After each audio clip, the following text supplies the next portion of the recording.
Hello friends, welcome to AI news. Friends, जैसे कि आप जानते हैं कि आज यूएनजीए में अगेन रशिया के खिलाफ एक और मीटिंग हुई थी और उसमें फिर से वोटिंग हुई थी, जिसमें फिर से इंडिया ने रशिया के अगेंस्ट नहीं जाने का फैसला लेते हुए वोटिंग से एब्सटेन कर दिया था। और यहीं पे एक बहुत बड़ा संदेश भी गया था कि इंडिया अपने पद पर लगातार बना हुआ है, इंडिया रशिया के अगेंस्ट नहीं जाएगा और ना ही वो जंग के फेवर में जाएगा। पर यहाँ पे जो मेन बात निकल के सामने आई है वो ये नहीं है, वो ये है कि नीदरलैंड की तरफ से एक बहुत ही अजीब सा, बहुत ही वियर्ड सा एक ट्वीट देखने को मिला है इंडिया के खिलाफ। नीदरलैंड के अंदर जिस ट्वीट ने बहुत ज्यादा केओस क्रिएट कर दिया और नीदरलैंड का सर खुद शर्म से झुक गया है इस ट्वीट की वजह से, क्योंकि इंडिया वो कंट्री नहीं है जो पहले हुआ करता था। इंडिया का अपना स्टैंड बहुत ज्यादा बदल गया और पूरे वर्ल्ड में इंडिया की इंपॉर्टेंस एक अलग ही उभर के आई है पिछले कुछ टाइम के अंदर। और हर कंट्री को ये बिलीव है कि इंडिया उनके लिए कितना ज्यादा इंपॉर्टेंट है, तो इंडिया से कोई भी किसी भी तरीके का बैर इस टाइम पे नहीं लेना चाहता। दरअसल हुआ ये कि नीदरलैंड के एक अम्बेसडर हैं जो इस टाइम पे ब्रिटेन में पोस्टेड है, वो नीदरलैंड अम्बेसडर टू ब्रिटेन है इस टाइम पे, और उनका नाम है कैरल वैन ऑस्ट्रॉम। इन्होंने एक बहुत अजीब सा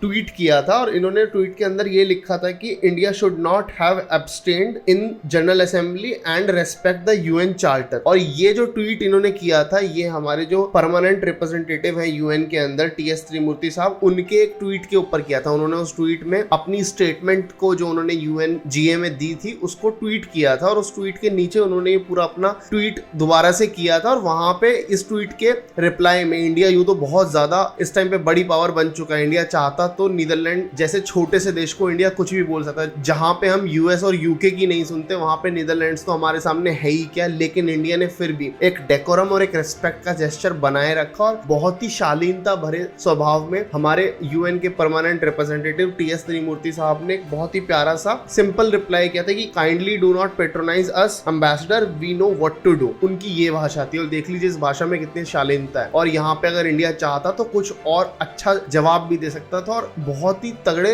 लेवल पे उनकी बेइज्जती भी कर सकता, लेकिन नहीं, इंडिया ने पूरी मर्यादा बनाए रखते हुए एक सभ्य तरीके से एक सभ्य जवाब दिया। लेकिन बात ये नहीं है, केवल बात यहाँ पे ये आती है कि इनका कोई मतलब नहीं है। इनका ये जो एम्बेसडर है कैरल, इनका कुछ लेना देना ही नहीं है इंडिया से। ये ब्रिटेन में पोस्टेड है, नीदरलैंड के एम्बेसडर ब्रिटेन के अंदर है, उनका इंडिया से क्या लेना देना, ये क्यों खामा में पोस्ट कर रहे हैं। तो मैं इस पे जहां पे जितना मैं रिसर्च कर पाया हूं, मुझे केवल यही पता लगा है कि ये 70s वगैरह के अराउंड के पढ़े लिखे हैं, तो इनको शायद अभी से यही लगता है कि थोड़ा सा उम्र में भी बूढ़े हैं और इनको लगता है कि इंडिया अभी भी वही कंट्री है जो इनकी बात मान लेगी, या फिर इंडिया बहुत ज्यादा कोई डेवलप नहीं करी है। इनको रियल लाइफ सिनेरियो पता ही नहीं है कि रियल टाइम में क्या चल रहा है, इंडिया और चाइना क्या पहुंच चुके हैं। ये बिल्कुल उसी तरीके से बिहेव कर रहे हैं जैसे most of the West behave करता है। उनको इंडिया और चाइना के बारे में कुछ नहीं पता है कि इंडिया और चाइना किस लेवल पे ग्रो कर चुके हैं और कितने ज्यादा इंपॉर्टेंट बन चुके हैं इंटरनेशनल लेवल पे। वो अभी तक एक तरीके से आप कह सकते हो, हिंदी भाषा में एक कहावत है, लकीर के फकीर बने रहना, उसी पे ही चल रहे हैं और इनको लिटरली कुछ नहीं पता। तो इन्होंने कोई ना कोई आर्टिकल पढ़ लिया होगा जिसमें लिखा होगा कि इंडिया यूक्रेन को सपोर्ट नहीं कर रहा है, तो वहां पे उठ करके इन्होंने सठियाए हुए दिमाग से ये चीजें उठा करके ट्वीट कर दी थी, जिसका इनको बहुत ज्यादा बैकलैश भी देखने को मिला, क्योंकि जो नीदरलैंड की सरकार है उसने अपने आप को इस ट्वीट से बिल्कुल अलग कर लिया। और प्रेशर केवल यही नहीं था, प्रेशर यहां तक बिल्ड हुआ कि कुछ टाइम बाद कैरल को ये ट्वीट अपनी दोबारा से डिलीट करनी पड़ गई। और उनको ये ट्वीट डिलीट करने का मेन रीजन यही हो सकता है क्योंकि नीदरलैंड के इंडिया के साथ बहुत अच्छे रिलेशन है। नीदरलैंड के जो कंट्री हेड है उन्होंने ऑलरेडी अभी कुछ टाइम पहले 6 अप्रैल के अराउंड जब